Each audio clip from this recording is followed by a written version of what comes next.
Here I have TCL 205, and today I'm going to show you how to enable camera watermark on this device.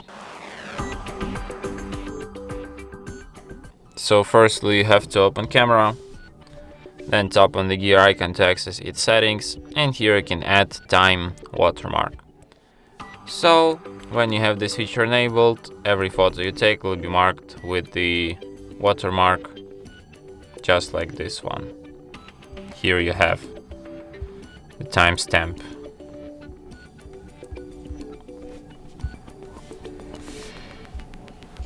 And that's it. Thanks for watching. If you find this tutorial useful, don't forget to hit that like button and subscribe to our channel.